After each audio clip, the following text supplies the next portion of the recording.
Olá, sejam bem-vindos a mais um IT Fórum Líderes e aqui ao meu lado está o Dan Josuá, coordenador de formação socioemocional e do grupo de pesquisas de inteligência artificial da SPTech.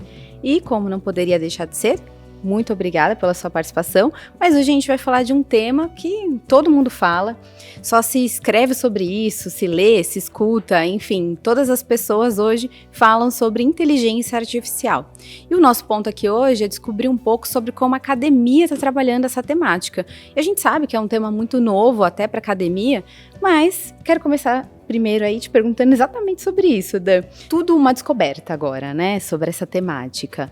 Vocês já conseguem entender um pouco quais são as habilidades que os novos profissionais precisam ter para olhar para esse mercado no futuro? A gente consegue adivinhar algumas coisas, né? Como o mundo mesmo vai caminhar e o que vai produzir, a gente vai ter que esperar para ver. Mas a gente tem algumas ideias do que deve acontecer. Várias dimensões onde isso pode acontecer, né? Então, pensando aqui no nosso mercado de tecnologia, eu vou ter desde o cara que é auxiliado e passa a ter um assistente do trabalho dele com inteligência artificial, o que já está acontecendo, né? Quando você vê o uso do Copilot e mesmo de modelos de linguagem mais amplos, né? Tipo ChatGPT tradicional, até o cara que vai estar treinando essas máquinas, os agentes dessas máquinas, fazendo pesquisa.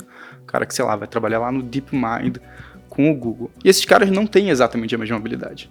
E nem são exatamente o mesmo profissional, né? Então, o que o cara que vai trabalhar fazendo mecanismos de inteligência artificial, máquinas, agentes inteligentes, e o que o cara que vai usar disso para fazer o trabalho que ele está fazendo, seja de automoção, seja de programação mais tradicional, com auxílio dessas ferramentas, são pessoas com características talvez um pouco diferentes.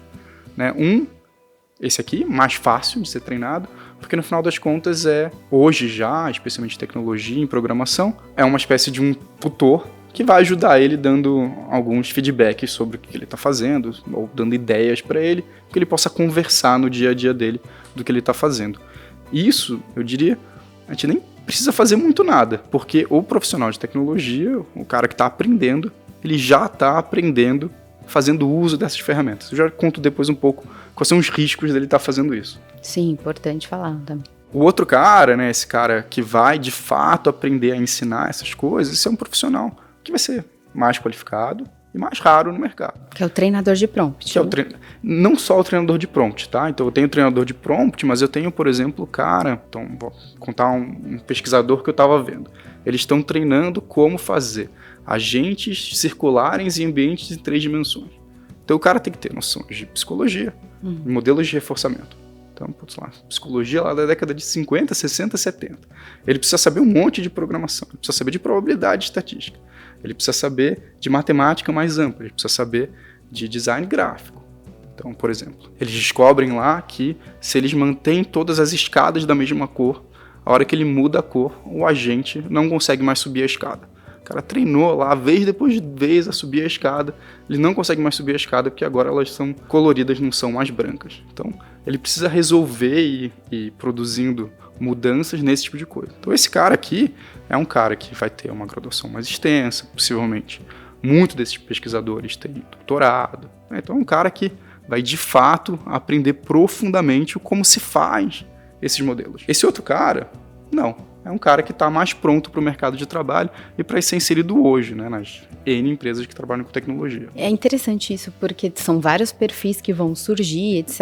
E não tem alguém pronto já para isso? Acho que não, né? Assim, eu acho que não, porque, de novo, a aplicação dessa tecnologia não está pronta, né? A gente tem, ao mesmo tempo, um monte de gente falando e pouca gente sabendo, putz, e agora? Como é que eu faço para usar disso para, de fato, mudar o meu trabalho, de fato, mudar a minha empresa e o que está acontecendo com ela.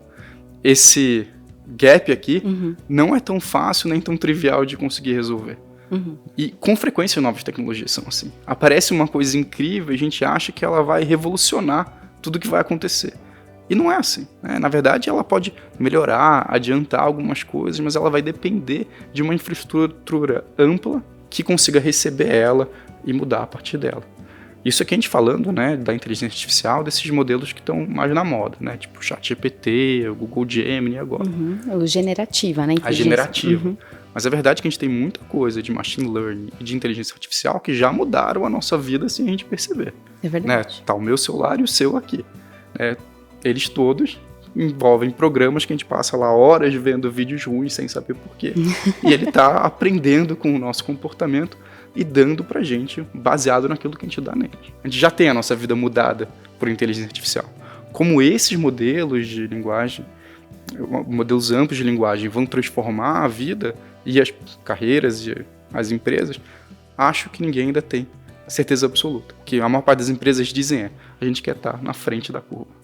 Então, se você vai ver o relatório do Fórum Econômico Mundial, assim, 75% das empresas estão falando, isso aqui vai ser fundamental. 75% das empresas entrevistadas. Metade delas viram e falam assim, vai ser essencial e vai produzir mais cargos. 25% delas falam assim, não, isso aqui vai retirar cargos. Mas lembrando que, com frequência, as pessoas que fazem essas pesquisas, elas erram, né? Então, por exemplo, a de 2020, durante a pandemia, falou, a gente vai automatizar mais de 50%, vai aumentar em 15% o quanto a gente vai ter de processos automatizados, né, por causa do trabalho virtual, tinha esse otimismo aí de automatização. E o que aconteceu no período foi de 1% a mais de automatização. Então, assim, de um lado, você vê o que esses modelos fazem, o que a gente consegue já hoje fazer, e a diferença do que tinha 2 anos atrás, a gente tem que ficar animado, porque produzem coisas incríveis. De outro, não é tão simples saber como isso vai revolucionar as estruturas que existem hoje. Então, por exemplo, eu estudo bastante sobre inteligência artificial na educação. E já tem algumas entidades educacionais usando no Brasil, como tutores. No mundo, né? Várias coisas já estão aparecendo. Agora, pensa em tudo que você precisa mudar em educação para que isso de fato se torne universal. Eu vou substituir um professor por um tutor de inteligência artificial? Vai apoiar? Eu vou apoiar? E se eu vou apoiar, o que vai acontecer? E mesmo nesses contextos, né, apesar de parecer fantástico, a gente não sabe ainda qual é o efeito.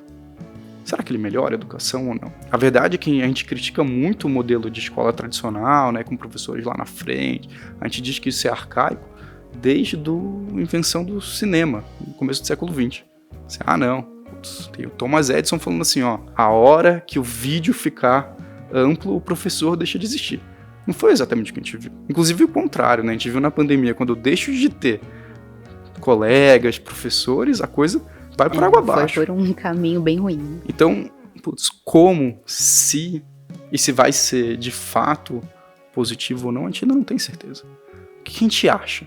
A gente acha que, em educação, a gente consegue treinar e fazer prompt para esses modelos, onde ele consegue, em vez de dar respostas prontas, ajudar, né, a gente chama de diálogo socrático, né, fazer as perguntas certas, para não ir chegando nas respostas, e isso pode revolucionar a educação. Agora, eu convivo bastante com jovens e crianças. E, por exemplo, né, meu sobrinho, vai fazer 12 anos, a escola dele usa o Khan Academy como coisa extra na escola. E ele vai lá e faz os exercícios no Khan Academy. E eu perguntei sobre o tutor do Khan Academy para ele, que já está desde o ano passado disponível. E ele me disse, não, ninguém usa. Né? Então, você ouve retrato, né? O Khan falando sobre, fantástico, a aluna que decidiu, quando estava lendo o livro do Machado de Assis, fazer perguntas, entrevistar o Brás Cubas. E a maior parte das crianças estão assim, não, gente, eu quero me livrar desse trabalho aqui do Brás Cubas, eu não quero passar mais 4 horas conversando com uma máquina qualquer. Sim. Agora, do ponto de vista do mercado mesmo, de preparação para o mercado, como é que vocês estão vendo esse tema lá no laboratório da SPTEC? Como vocês estão preparando os alunos para esse cenário que a gente nem sabe qual vai ser? A gente também tem uma pesquisa que se chama Antes da TI Estratégia, do IT Fórum, que conversa ali e fala com CIOs para mapear se eles estão já usando inteligência artificial. E aí a maioria fala que é do interesse deles, mas efetivamente ainda não usa, porque existe uma dificuldade de encontrar soluções prontas no mercado ou mesmo profissionais. Então, como é que vocês estão preparando aí do lado dos profissionais esses estudantes para que eles saibam o que vai ser feito amanhã sem saber o que vai ser o amanhã? Então, deixa eu contar um pouco da pesquisa que a gente está finalizando, quais eram as nossas preocupações e o que se confirmou. Então, quando a gente está pensando numa instituição de educação, né, eu quero formar os melhores profissionais possíveis para o mercado de trabalho, sabendo utilizar essas ferramentas, mas tendo conhecimentos que alguém só com a ferramenta também não saberia fazer. Faz sentido? Sim. Então, qual que era a nossa preocupação? Ver se faz sentido. A gente queria saber, o uso de ChatGPT, de Copilot, do que for, ele deixa o trabalho mais rápido e a entrega melhor? Isso aqui é uma preocupação, né? Putz, porque eu sei que o cara vai chegar na empresa, ele vai precisar ser eficiente e entregar com qualidade. E a boa notícia é que, mesmo sem treino, só a presença da inteligência artificial, a gente fez um desenho razoavelmente sofisticado na pesquisa lá, a gente tem alguma segurança para dizer, só a presença disso. Então, alunos parecidos, tá? Pego esse grupo de alunos, dou inteligência artificial. Esse grupo de alunos não dou inteligência artificial. Grupos parecidos com inteligência artificial entregam muito melhor. Agora, qual é a segunda preocupação? Ao fazer isso, formei profissionais mais capacitados e que sabem mais sobre a tecnologia, entendem mais de tecnologia, vão ser capazes de daqui a 1, 2, 3 anos dar o passo não trivial que as empresas precisam e que eles precisam para dar, para se desenvolver, e a gente não sabe responder essa segunda pergunta. Porque quando a gente testa eles em entrega, melhora muito. Agora, se eu pergunto assim, certificação, melhora a sua capacidade de responder provas de certificação? Não. Possivelmente piora um pouco, porque ele aprende a desenvolver e resolver só a partir do contato com essa ferramenta. Então, e a gente sabe que essas ferramentas hoje ainda alucinam, cometem erros. Sim, tem vieses, né? Tem vieses. Uhum. E assim, tem dificuldades básicas, né? Então, né, o exemplo típico é matemática, né? Uhum. Em matemática, 2 mais 2 vai ser sempre igual a 4. Sim.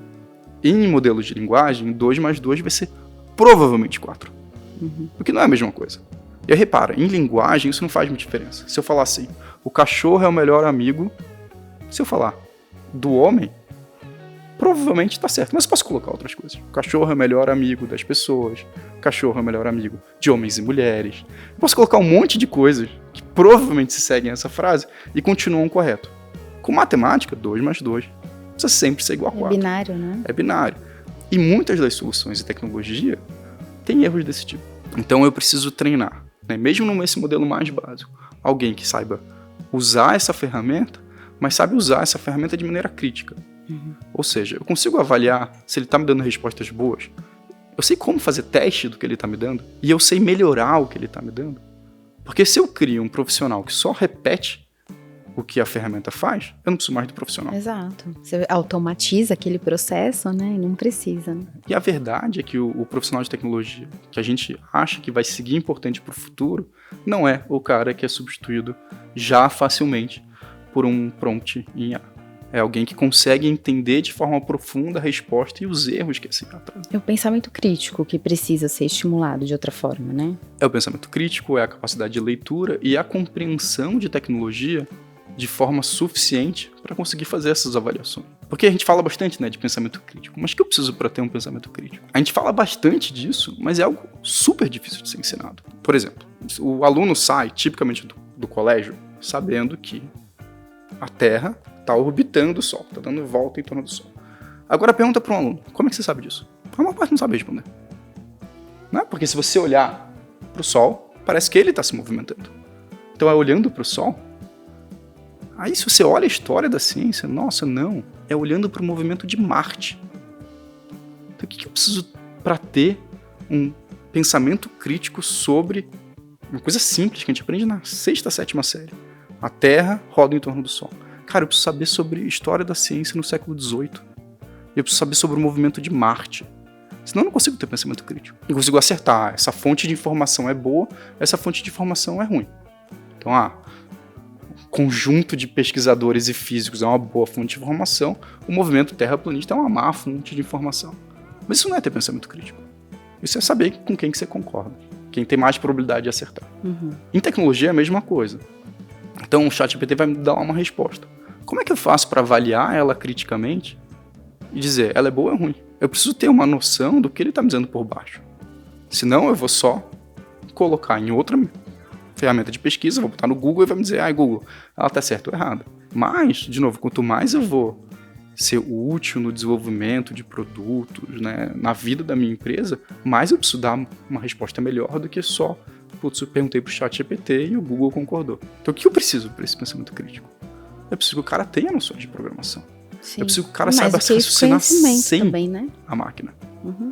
Faz sentido? Faz, e conhecimento geral também. Você mencionou, por exemplo, da questão de psicólogos, né? E quais as outras profissões que também vão ser ali inseridas nesse contexto da inteligência artificial. Como que vocês estimulam na SPTEC, ou como vão estimular também essa questão de multidisciplinaridade? Porque, claro, né, a gente está falando de uma faculdade voltada para tecnologia, mas e as outras disciplinas? Como é que elas entram aí para formar esse rol desse profissional mais completo, com pensamento crítico, conhecimento, etc.? Então, vamos lá, um monte de coisa. Tá? Eu diria que a primeira coisa é que a gente tem uma educação que a gente considera integral. O que significa uma educação integral? Né? Significa que a gente vai focar e pensar em profissionais que sejam tecnicamente de excelência, mas pessoas que sejam de excelência também. Então eu vou pensar, cara, qual a resiliência dessa pessoa? Como é que eu treino criatividade? Como é que eu treino negociação? E um cara que tipicamente não é treinado sobre negociação. Como é que eu treino a relação dele com as próprias emoções e, como a gente brinca na faculdade, poder seguir em frente quando tá difícil? Porque é quando a gente vai compondo, né, essas questões socioemocionais, junto com as questões técnicas, que eu tenho alguém que consegue, de fato, seguir se desenvolvendo no futuro. Porque na minha cabeça, acho que na cabeça da SPTEC, a gente tem claro que a gente não sabe exatamente como vai ser o futuro e vai ser a transformação. Mas a gente sabe que produzir profissionais e pessoas abertos para um futuro que se transforma é fundamental. Então, como é que vai ser a cara de inteligência artificial em 10 anos?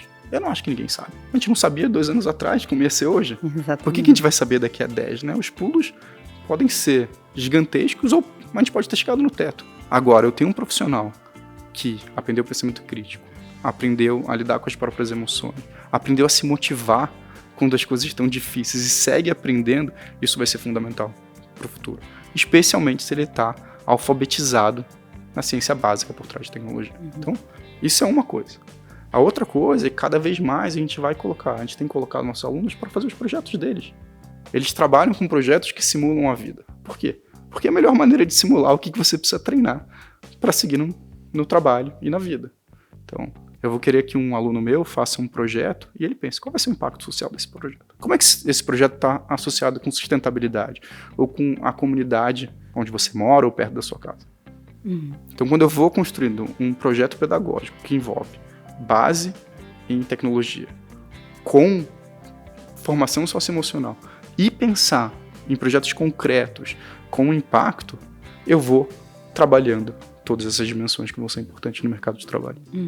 Legal. E o que vocês têm visto ali também do ponto de vista do próprio mercado, das empresas? Elas também ali estão se moldando para essa nova realidade. Elas têm clareza de que tipo de profissional elas precisam? Eu acho que as empresas têm clareza dos tipos de profissionais que elas sempre precisaram e que têm uma conexão direta com a cultura da empresa. Agora, o que a gente tem visto com inteligência artificial é que vem o pedido genérico. A gente quer alguém que saiba inteligência artificial. E a gente pergunta, mas o que é saber inteligência artificial? Você quer um estagiário que fez um semestre de faculdade, que saiba programar um modelo de linguagem ampla? Isso você não vai ter, nunca. Nenhum estagiário. Você pode ir para qualquer faculdade, o cara em um semestre não conseguiu aprender tudo isso. Não, eu quero um cara que consiga usar isso no dia a dia dele. Isso aqui é uma coisa. Eu quero um cara que saiba usar APIs desses modelos, né, maiores dentro do trabalho dele, ou inserir na novas plataformas das empresas. Isso é uma outra coisa. Agora, o que é exatamente que as empresas querem quando elas dizem que elas querem gente para inteligência artificial? Ainda não está claro. Acho que nem para a gente, nem para as empresas. Porque o cenário ainda está se desenvolvendo. Então, eu diria, o que as empresas querem? Elas querem algum aluno que esteja interessado no assunto. Mas vários lugares onde esteja. E isso eu posso dizer assim, é simples. Em tecnologia, especialmente, é onde a gente vai ter possivelmente menos resistência para a aplicação dessas tecnologias. Como eu te falei, o difícil vai ser em serviços, em medicina, em psicologia, em educação. Né? Nesses lugares a gente tem estruturas tradicionais que provavelmente vão segurar mais o desenvolvimento dessas tecnologias ou o uso dessas tecnologias. Porque no fim a tecnologia ela vai ser habilitadora, né? Sempre foi, na verdade, né? Eu acho que com a inteligência artificial isso ficou um pouco mais tangível assim também, né? Existem os desafios, mas a tecnologia ela vai habilitar esses benefícios todos que o mercado busca ali, né? Acho que sim. De novo, assim, algumas tecnologias a gente usa e fica palpável a diferença que elas fazem, outras dão uma sensação de diferença palpável. Então, por exemplo, a própria OpenAI, ela está criando programas que avaliem se foi feito plágio com o ChatGPT. Um problema criado pela introdução de ChatGPT na produção de texto, que não tinha antes. Não sei se isso é saudável também, né? Eles resolverem... Mas pensa, hoje, se o nosso chefe quiser falar com a gente, né? Tem acesso a gente 24 horas por dia. Quer dizer que aumentou muito a nossa produtividade? Parece que não. É questionável, né? Então, assim, as pesquisas indicam que, em geral, não muito. E, inclusive, quanto mais tempo eu passo respondendo e-mail, pior tende a ser meu feedback de produtividade. Então, será que agora eu ter mais de 12 horas onde eu posso receber e-mails melhorou ou piorou? Então, de novo, a questão com o uso de tecnologia é que ela não é linear. Quer dizer que e-mail não aumentou a produtividade? Não é isso que eu estou dizendo. Estou dizendo assim, quando a gente pega para os detalhes, para como uma coisa se opera na prática do dia a dia, a gente vai tendo uma coisa que é super nuançada e com várias dimensões. A inteligência artificial provavelmente vai ser a mesma coisa. Será que eu vou ter gente agindo muito mais rápido, fazendo mais coisas, mas muito mais cheio de erros? E, portanto, eu vou ter que ter mais gente sendo capaz de fazer revisão porque eu acelerei demais o outro? Pode ser. Pode ser que seja o contrário. Eu, inclusive, acho que é o contrário. O que vai acontecer é que agora a gente vai ter um revisor técnico para todo mundo disponível. E aí isso pode acelerar. Legal. E se a gente pensar na perspectiva do profissional que está se moldando e das empresas, qual recomendação você daria para se preparar para um futuro que a gente nem sabe? É como a gente olhar também ali para a inteligência artificial. Há 2 anos, como você comentou, a gente nem sabia. A inteligência artificial existia, mas a generativa democratizou muito. Uma recomendação principal para as empresas e também para os profissionais que estão se formando agora. Então, eu acho que para as empresas... Quem sou eu, né? Mas para as empresas eu diria 2 coisas, né? Se manter aberta uma área de interesse, como elas estão, mas começar a pensar no uso específico para o produto dessa empresa. Né? Como é que isso vai se transformar? O que dessa transformação é para captar o momento e a importância que isso tem do ponto de vista de vendas? E o que disso é para transformar de fato como a gente entrega o nosso produto? Porque eu acho que são coisas diferentes e com importâncias diferentes. Putz, talvez um monte de plataforma aí vai começar a ter um chatbot alimentado por inteligência artificial, porque um monte de outras vão ter. Não porque isso aqui vai fazer grandes diferenças no uso do produto. Até... Que vai ser cross, assim como era a inteligência, assim como era a segurança da informação antes, né? Sim, agora é tudo tem que ter segurança. Tudo tem que ter segurança. E de novo, talvez assim, tudo você vai ter que dar uma carinha a mais e colocar essa maquiagem de inteligência artificial. Isso, se comercialmente for importante para sua empresa, você vai precisar colocar desse lugar. Mas acho que tem coisas mais profundas, né? De como essas tecnologias de fato podem transformar o produto e o serviço que a gente está dando para o nosso cliente. E óbvio que quem ficar só na primeira corre mais riscos. Sim. Porque está só repetindo, né, as buzzwords, né, as coisas que chamam a atenção. Quem conseguir fazer a segunda provavelmente tem um a mais, né, na competição. Mas a segunda é muito mais difícil. A segunda exige projetos que não vão para frente. Projetos que dão 10 passos para trás antes de seguir. E, frequentemente, as pressões das empresas para o resultado atrapalham esses processos de desenvolvimento, de pesquisa e de inovação. Por isso que a gente ainda tem faculdade sendo grandes motores de inovação. Por quê? Porque eles estão dispostos a esperar o tempo que precisa esperar. Sim, tem que maturar, né? E do lado dos profissionais? E do lado dos profissionais e dos estudantes, então, vamos lá. Acho que tem 2 tipos de profissionais, né? O cara que está bem estabelecido, a primeira coisa assim, tendência é que se você não se informar minimamente disso e começar a fuçar, especialmente em tecnologia, você corre riscos que eu não recomendaria você correr. Né? Então, começa a olhar um pouquinho sobre isso. Do ponto de quem está se formando, é justamente o equilíbrio que a pesquisa nossa falou lá. Então, aprenda a usar isso. E a entregar um produto muito melhor do que você seria capaz com 1 ano de estudos em tecnologia, porque você está usando essas ferramentas. Ao mesmo tempo, pense em o que você precisa aprender, para além dessas tecnologias. Qual que é a profundidade de programação que você precisa saber para ser mais do que uma pessoa que conversa com uma inteligência artificial que te dá as respostas. E eu acho que esse é o profissional do futuro que vai sobreviver, independente de quais sejam os movimentos do mar e da inteligência artificial. Ah, sensacional, Dan. Assim, você falou de várias questões ali do lado das empresas, dos profissionais também, de flexibilidade, ser curioso, buscar informação, conhecimento. São aí alguns dos elementos, de fato, para você perseguir esse caminho aí, pavimentar o caminho da inteligência artificial. Bom, queria te agradecer. Você gostaria de passar alguma mensagem final para os nossos ouvintes e quem vê a gente, acompanha também no nosso canal no YouTube?